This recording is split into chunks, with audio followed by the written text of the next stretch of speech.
I still remember the sting of that text message. It was short, cold, and cut deeper than any knife ever could. Don't come to the wedding. You and your kids just make things awkward. That's what my own mother typed to me the night before my younger brother's big day. I read it again and again, staring at the glowing phone screen in disbelief. I had already packed dresses for my daughters, neatly folded my son's little suit, and even booked a hotel room close to the venue. And now, she didn't want me there.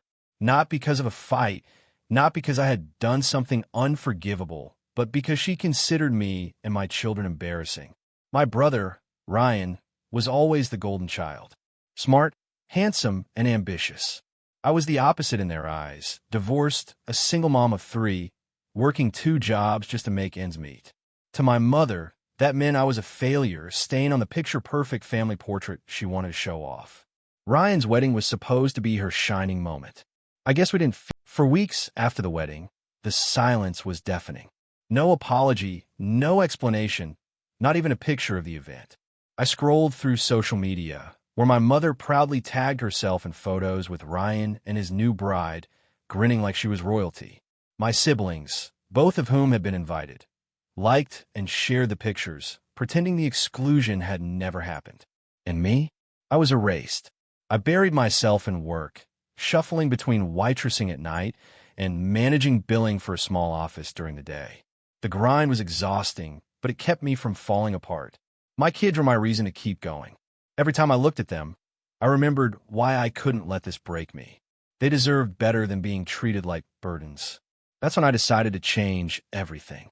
Slowly, quietly, and methodically. I saved every extra dollar, took online courses after midnight when the kids were asleep, and built skills no one thought I was capable of. Finance, digital marketing, small business management, I soaked it all in. Within a year, I quit waitressing and started freelancing. Within 2 years, I launched an online business selling handmade crafts that expanded into a lifestyle brand. By year 3, I had investors, employees, and a growing reputation. Meanwhile, Ryan's picture-perfect marriage wasn't so perfect after all.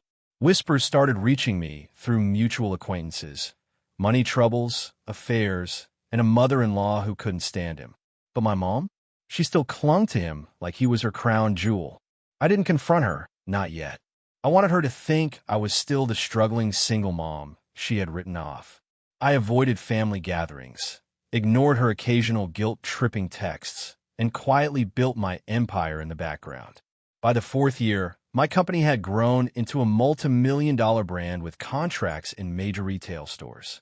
I wasn't just surviving, I was thriving. And that's when the first cracks began to show. My mother reached out, this time not to criticize, but to catch up. Her tone was saccharine, her words coated in false warmth. I smiled as I texted back politely, pretending I didn't see through her. Oh, she would know soon enough. It was Ryan's 5th wedding anniversary when the mask finally slipped. He had thrown a lavish party, but the tension between him and his wife was obvious. I hadn't been invited, of course, but one of my suppliers had been, and they showed me pictures after the fact. My mother was there, dressed in glittering sequins, smiling for the cameras like nothing was wrong. She didn't know the financial collapse Ryan was headed for. Or maybe she did and refused to admit it. Around that same time, my business hit its biggest milestone yet.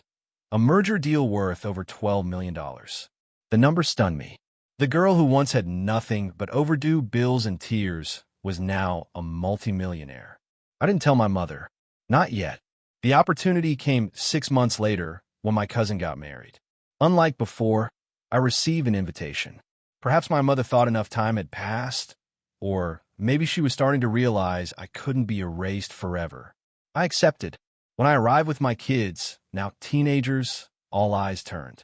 We weren't the awkward, struggling little family anymore. Emily walked in confidently in her elegant gown. Lily shined in a designer dress, and my son towered over me, handsome and proud. And me? I walked in wearing a tailored suit that whispered success. The whispers started immediately. My relatives asked about my business, my travels, my achievements. They asked how I had built so much from nothing. My mother's face stiffened as she listened, her smile cracking like thin ice. For once, I was the one everyone wanted to talk to. Ryan, sitting in the corner with a drink, looked like he had swallowed bitterness whole. By the end of the night, I caught my mother's eye. She forced a smile, but her eyes betrayed her, a mixture of envy, regret, and something else. Maybe she finally realized the weight of her words. Maybe she remembered that text she had sent all those years ago. Either way, I wasn't done yet. Revenge wasn't about rubbing success in her face. It was about showing her she had gambled and lost. She had chosen image over blood, appearances over love. And now, she had nothing left to hold over me.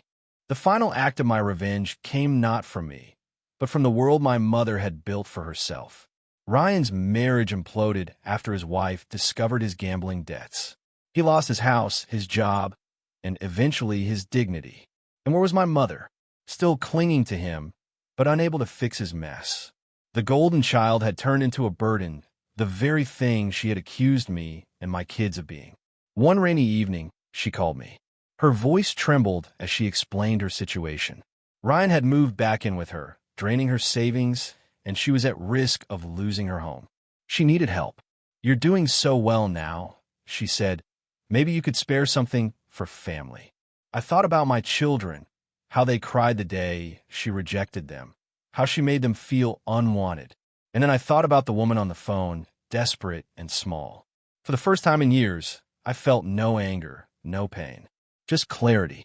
"I'm sorry, Mom," I said evenly. "I can't help you. Remember? We just make things awkward." Silence stretched on the line. I could hear her breath hitch, the weight of her own words coming back to crush her. She tried to stammer a response, but I ended the call. That was it. My revenge wasn't in money or in grand gestures. It was in living a life my mother said I was incapable of, in raising kids who were strong, kind, and unbreakable. It was in making her realize too late that she had thrown away the ones who truly loved her, chasing after an illusion that crumbled to dust. And as I tucked my kids in that night, I smiled. Because we weren't awkward. We were extraordinary, and she would never get to be part of it.